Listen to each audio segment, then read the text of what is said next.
No, stop. Hey everyone, welcome to our pajama talk. I'm Alexis. I'm Alina. Oh, I'm Donna. This week we'll be discussing something a little different than our normal routine. Yes, we'll be discussing some examples of intolerance in history. We'll be using the document by James Loewen entitled Gone with the Wind, The Invisibility of Racism in American History Textbooks. But first, let's learn a little bit about the time era when the novel Gone with the Wind was written. Donna, what can you tell us about the 1930s?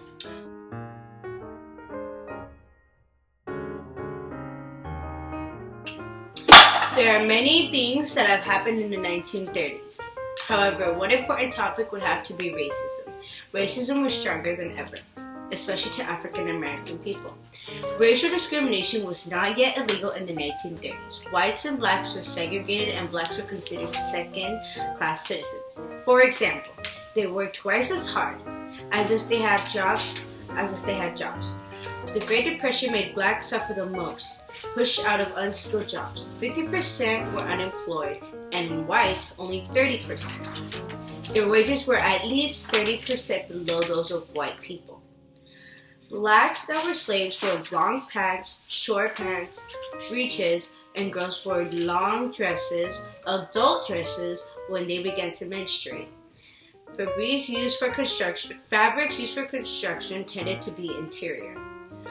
Bottom line is that blacks and white were treated very differently in the 1930s, and this article is basically all about how the textbooks like to cover it up. Textbooks should show the reality and the actual point of view instead of trying to cover up what racism was really like or what things were like back then. Nowadays, racism will always exist. People will always have something against other people on their race, on their clothes, on what they wear, on what they look like, or what they perceive to be to other people. And nowadays, there's so many black people out there that do so many great things. For example, President Obama. A non-example of a racist person, Donald Trump. I mean, he wants to send all of us Mexicans back to where we came from. But our place is not like that. Our world is built of people that are not from here.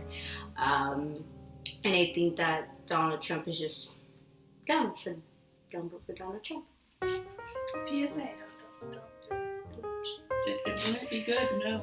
Just other countries think they're worried about us because of him. Yeah. But anyways, racism is something that was big in the 1930s due to the Great Depression. The Ku Klux Klan was a corporation that didn't want black people to have equality, so an outburst of that would have to be bombings and, things like that. So yeah. There are 3 examples of invisible racism in 3 different textbooks, which is what Loewen discusses. One example is in The Triumph of the American Nation, which states, "The center of the Civil War was because of tariffs and internal improvements, blundering politicians, and the agrarian South and industrial North, instead of the real reason, slavery." Another example is in the textbook entitled The American Tradition, which claims that, in defense of their peculiar institution, Southerns became more and more determined to maintain their own way of life.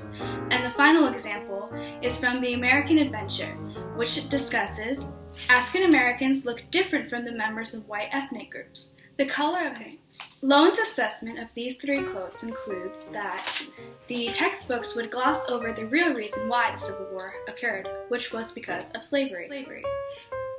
I agree with his assessment because textbooks even today will mention the fact that slavery was one of the reasons why, but they do not go into detail how important slavery was and the factor of the Civil War occurring.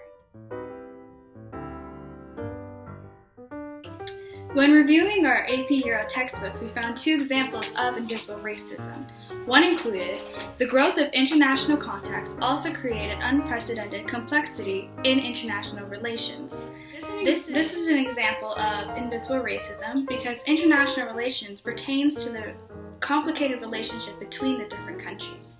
Another example is slavery was another key ingredient of this classical economy. This is invisible racism because it makes slavery sound like a positive thing that improves the economy when in reality it was a terrible lifestyle for people. In the article, Lowen talks about how Jefferson had a different image about slavery than how a lot of people will see him. Although Jefferson felt the burden of owning slaves, he wasn't very different than any other slave owner. Besides a few minor things, Jefferson still worked his slaves for an unrealistic amount of hours, as well as only freeing 8 slaves out of 267. This picture is able to be structured due to the reputation he had with other African Americans, including a Boston named David Walker, who suggested that Jefferson be remembered as their greatest enemy. This suggests that our founding fathers did not have a real understanding of what intolerance was and how it truly affected the United States. It shows that they chose to turn their backs on what was most important to them, which was freedom for all. Mr. Lowen claims that textbooks need to have sociological definitions of segregation. He uses this picture to show how the slave who lost one leg is not being used to work anymore due to his disability.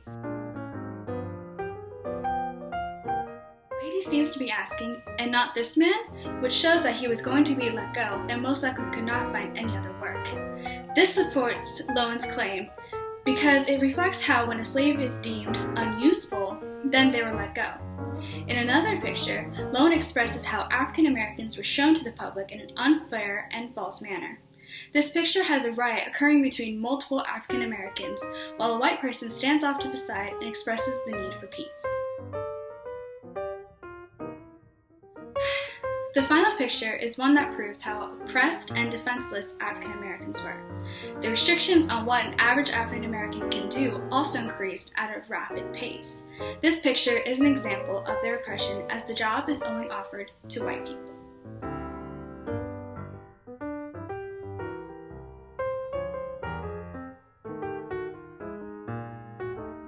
So in this first scene from the film Gone with the Wind, this is what it went like.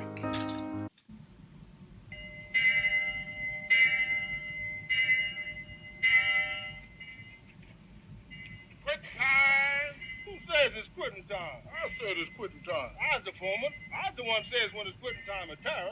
Quitting time! Quitting time!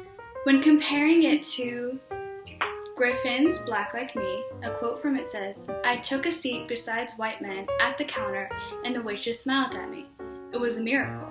I ordered food and was served, and it was a miracle." In the scene, it shows how easy life seemed to be back then, but in reality, it was very difficult to gain any service of any kind simply based off of African American skin color. In the second scene, Atlanta. Savannah would be better for you. You just get in trouble in Atlanta.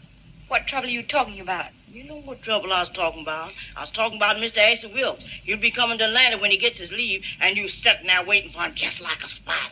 When compared to Black Like Me, a quote from it says, "We spoke of the whites. They're God's children, just like us." He said, "Even if they don't act very godlike anymore, God tells us straight, we've got to love them, no ifs, ands, and buts about it. But if we hated them, we'd be sunk down to their level. There are plenty of us doing just that too." When you compare it to the scene in Gone with the Wind, being open and honest with their masters was deemed okay, but in reality, if a slave was to talk back to their owner, it would not end well, which can be seen in the code as they have to accept their owner no matter what. And finally, in this last scene, Who's going to milk that cow, Miss Scarlett? We's house workers. when you compare this quote from Griffin's Black Like Me, in medieval times, men sought sanctuaries in churches. Nowadays, for a nickel, I could find sanctuary in a colored restroom. It is easy to see how African Americans are shown to be comfortable with working long, grueling hours, when in reality, it was not entertaining and was more comfortable relaxing in a restroom than in their own homes. Okay guys, I'm about to get really deep with you. So our driving question is, why is history, the monuments, the things that we create so important? And how do they shape intolerance and injustice in our minds? And I think it's because history is really important. It shapes who we as people are. We've created these stories, these monuments, these artifacts to recall the moments in time we think are important. That's what history is. It's a record of stories, a record of moments that we know of. There are certainly things we don't know of our past, about our world. There are things we don't wish to recall, things we try not to teach about others. Some of our history is biased, and some things we learn are in the perspective that's completely wrong. Gone with the Wind is one of those historical stories that we should consider to be a monument in our society. It's really deeply rooted, and it's about almost all of us as humans. The separation of our people happened for 3 reasons. 1, we placed borders between us. 2, we identified ourselves as different, and in truth we're all the same. And 3, we decided that one type of person is better than another. I recently learned about this concept in history. It's called social Darwinism. It's when people first began to decide to imperialize, that's when it happened. Imperialization is when people from one country takes over another people. And social Darwinism is bad. That's when one people, they think they're so much better than another just because they're more advanced and they're a different skin tone. And let's be honest, it's white people taking over other people in all other parts of the world just because they think the others aren't as smart and they aren't as advanced. It's not true. And why do we separate each other, guys? I mean, look at us. We're together and we're working hard on this. And it means a lot to people. When you're all together, things work better. I don't see why justice and intolerance is such a big deal when we could all be the same. And really, it's... To add to that, actually, it's true. Being together, it does mean something. You always say you can never really trust anyone, but when you can trust someone, it means everything to you. It means that you can trust that person, that you want to always be with that person. And once that person's gone, it feels like there's a hole in you. And it feels like there's no one else left you can trust. I trust you guys. Thanks for watching our show, guys. We'll see you next week. Can I go home now? I don't think so, no. Peace! You're stuck here. Bye. Bye!